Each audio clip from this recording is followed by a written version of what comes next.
Welcome, fellow explorers. My name is Christian Alexandersen, and this is Hemlocks to Hellbenders, a podcast focusing on Pennsylvania parks, forests, and great outdoors. Today we're going to be talking about a Pennsylvania icon that goes by many names: Snot otter, lasagna lizard, devil dog, mud devil, Allegheny alligator. That's right, today's episode is all about the Eastern Hellbender, the state amphibian of Pennsylvania. I'm excited to welcome Dr. Peter Petokas to the podcast. Peter is a research associate with the Clean Water Institute at Lycoming College. Thanks for joining the program. How would you describe the Eastern Hellbender to someone who's never seen one before? That's a great question.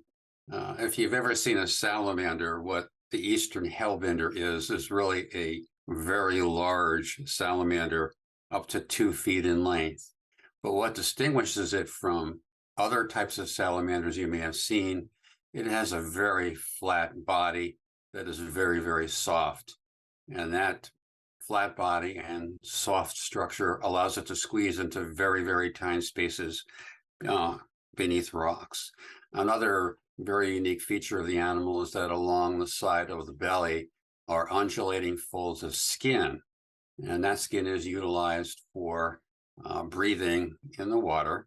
But it also gives the animal the appearance of a very large piece of lasagna noodle, and hence the name lasagna lizard. Do you have any favorite nicknames for the Hellbender? The Hellbender goes by many names, including the ones that you mentioned previously. But one of my favorite names actually comes from German-speaking settlers in Lancaster County. They referred to this animal by the name Wasserhund. And Wasserhund in translation means water dog. Back in the 1930s, sportsmen generally referred to the Hellbender as water dog rather than as the name Hellbender. So water dog's kind of my favorite name. How do Hellbenders live, hunt, reproduce, and survive in Pennsylvania's waters? Hellbenders inhabit really large streams that are at least 30 feet across in width and larger, including rivers.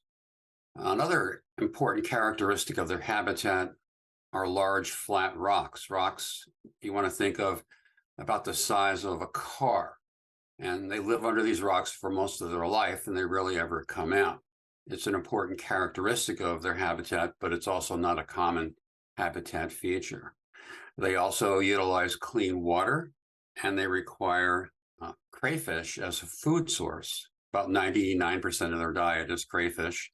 The other 1% would be small fishes and other invertebrates. They actually reproduce under those large rocks, and their season of reproduction is a very narrow window. It's only about a week, the first week of September. And the male excavates a cavity beneath a large rock. The female comes in and deposits anywhere from 150 to 400 eggs. And then the male fertilizes the eggs externally, much as fish do, and then the female leaves. The male stays with the eggs as they develop. They hatch out in about 5 weeks, but the larvae, the young, stay within the nest with the male right through the winter, through October, November, December, January, February, March. And just last year, we actually found larvae in the nest in early May with the guarding male. So there's extended parental care in these giant salamanders. What sort of water conditions do Hellbenders like the most? Hellbenders require clean water and relatively fast flowing water. And the fast flow of the water tends to keep the rocks clean and free of fine sediment. So it protects their habitat, as well as providing clean habitat for their prey items, crayfish and other invertebrates. Why are Hellbenders so difficult to find? They're difficult to find for several reasons. One is that populations today are very, very uncommon. The animal has been declining throughout its range. Secondly, they live under really, really large rocks and rarely ever come out. So even people who live along a stream may not know that the animals are there. They're very secretive. And if they do come out, it's typically at night when you're not out there. Are Hellbenders on the verge of extinction?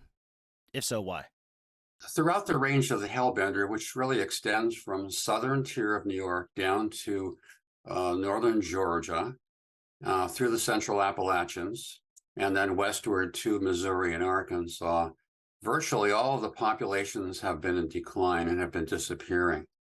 And we truly don't know why that's happened, but the decline is so significant that in Missouri, the Eastern Hellbender, along with the Ozark Hellbender, have been listed by the U.S. Fish and Wildlife Service as endangered. And several states have also listed the animal as endangered or threatened to protect it. But we don't really know why it's disappearing. We know that there are many threats, including loss of habitat due to excessive amounts of sediment in the streams, diminished water quality, water pollution events have occurred. Many stressors have impacted upon this animal, but we can't pinpoint any one thing that may have led to its decline. And there are diseases, too, that the animals had to deal with, including chytrid fungus, which was originally appearing as a problem in tropical and neotropical amphibians, has actually become a global problem for amphibians. We know that hellbenders have the disease. We don't know if it's really the underlying cause of these population declines. I read that they were hunted at one point during American history. Is that still a problem today, or is that, do you think, gone away? Hunting per se occurred generally during the 1930s, from around 1931 to 1940.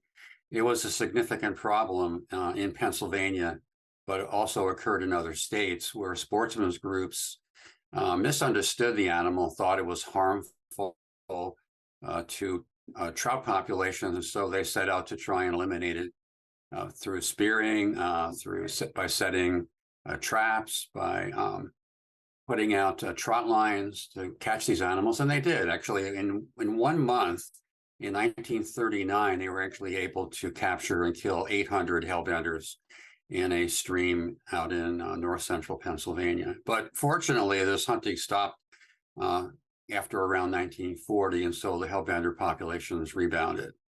Do you think it was because of their appearance that kind of made people worried about what they were doing to the trout populations? Yeah, there's really a misunderstanding by sportsmen. They considered a lot of animals as vermin, snapping turtles, water snakes, weasels, and hellbenders. And so they had this idea, we're going to eliminate all the vermin, and that'll solve our problem in terms of the trout populations. Can you tell us about your work with the hellbender in Pennsylvania? How long have you been studying them? Yeah, I began roughly 17 years ago, and I started. It was a fortuitous situation for me. I had arrived in north central Pennsylvania, and I saw an opportunity to work with an amphibian that I had not worked with before. And so I partnered with Fish and Boat Commission for 2 years to try to find where the hellbenders still occurred and how the populations were doing. And that began in 2006. And I continued year after year studying these populations, and eventually learned that the populations were not doing very well. And so I began a new initiative really about 6 years ago to try and implement some conservation measures to help bring hellbender populations back. Why do you think it was important to designate the hellbender as Pennsylvania's state amphibian? I don't take credit for designating the hellbender as Pennsylvania state amphibian. I can take some credit for helping students, high school students in the Harrisburg area, who were working with me to help implement conservation measures for the hellbender, to work with state legislatures to actually formulate a bill and actually get it passed by the governor to designate it as a state amphibian. The students were excited about hellbenders, and they wanted to do something to help the hellbender, and I helped them in that process. So they're the ones that deserve the credit. It took about 2 years to get this bill through the state legislature and then eventually signed by the governor. But I think it was a great thing for two reasons. One is it made people aware of this really unique part of our biodiversity in Pennsylvania.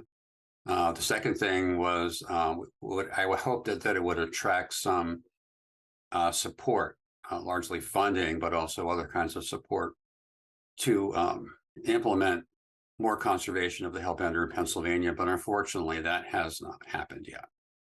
Of the species you could study, why the Eastern Hellbender? It was a fortuitous opportunity to work with the Hellbender. I had done most of my graduate research with freshwater turtles, but I had done some work with amphibians as well. And I had arrived in Pennsylvania in 2003. And my colleague at the college where I work, Lycoming College, had suggested that I take his scuba diving course. And I said, well, why should I do that? And he said, well, if you scuba dive in area streams, you're likely to see hellbenders. And I said, well, that's great. So I became scuba certified. And for the first year of diving, I didn't see any hellbenders. But I wasn't discouraged completely. And I continued looking for them. And then I partnered with the Fish and Boat Commission to start this study. And so that's how I really got started working with this animal. And once I became familiar with it, I wanted to continue because it's such a really unique and fascinating type of amphibian. Can hellbenders be found all over Pennsylvania or just in certain regions? Pennsylvania has three large watersheds, Allegheny in Ohio out on the west, the Delaware on the east, and then throughout much of the central part of the state, we have the Susquehanna River watershed.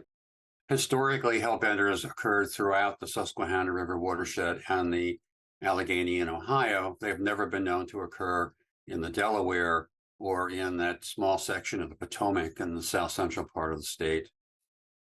Peter and his students from area colleges are surveying tributaries of the Susquehanna River for hellbenders.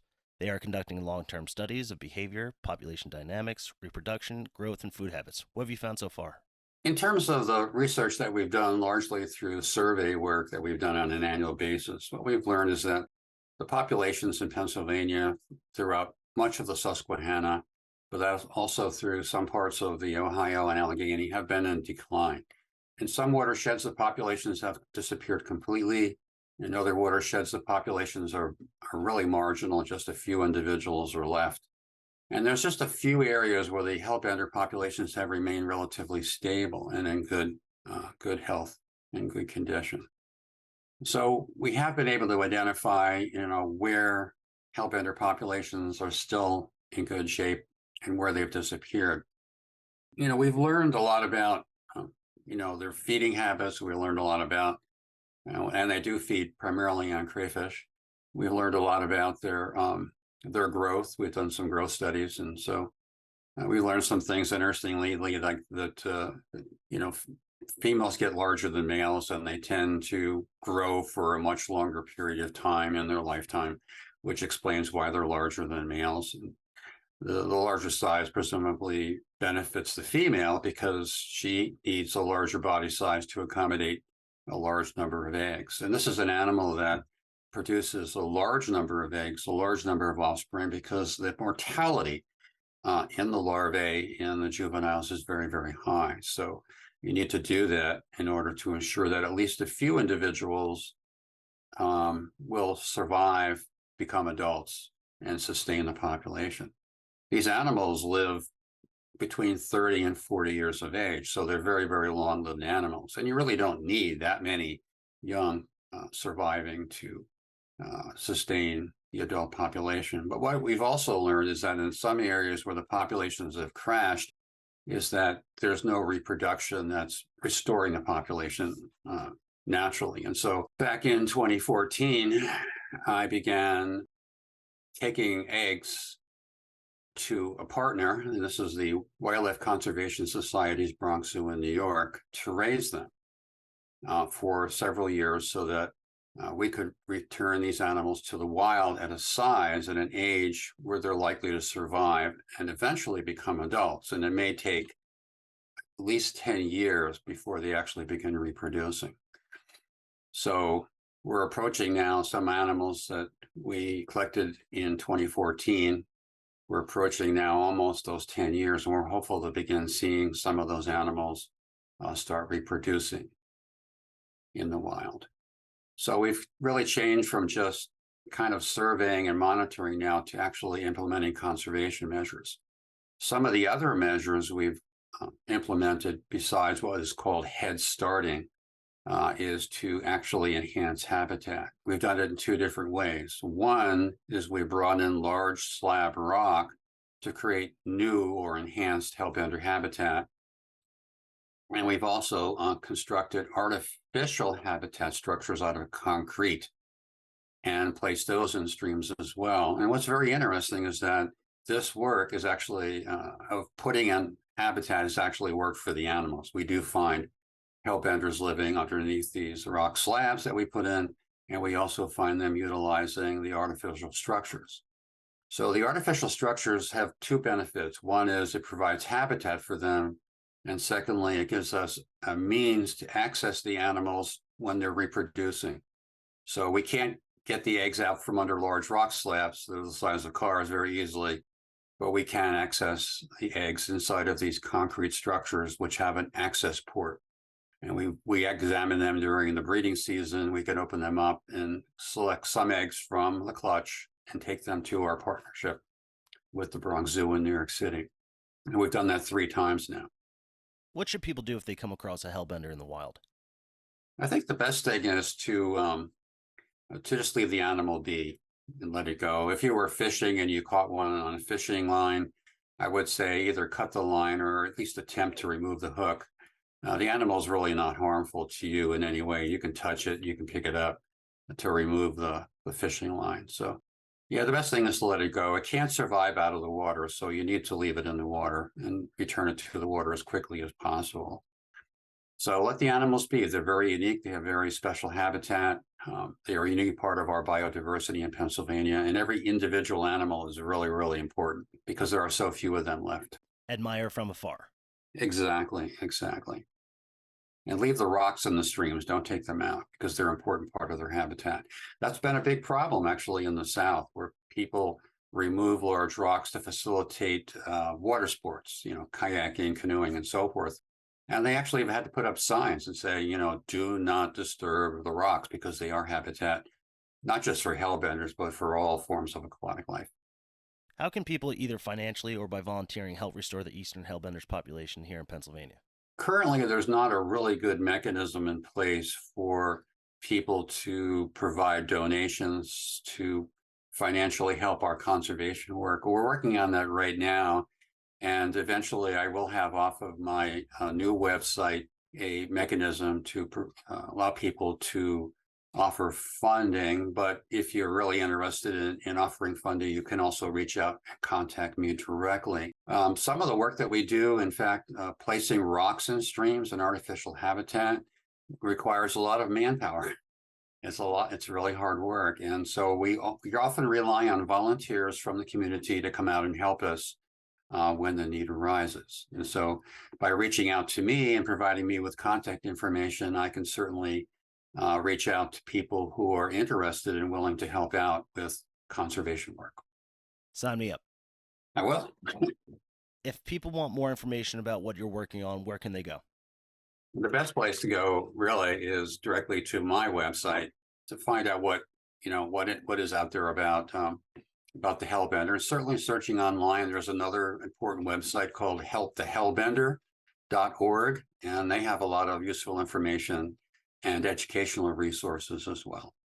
What's your website called? My website is called cryptobrankid.org, and the reason for that name is that hellbenders are one of several giant salamanders in the world that are referred to as cryptobranchids.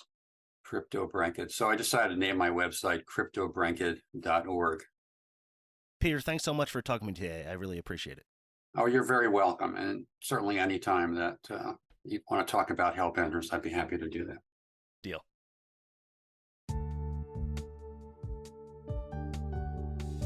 I want to thank my guest for joining this episode of the podcast. Be sure to visit our website and follow us on Instagram and Facebook for more information about upcoming episodes. This has been Hemlocks to Hellbenders. I'll see you out there.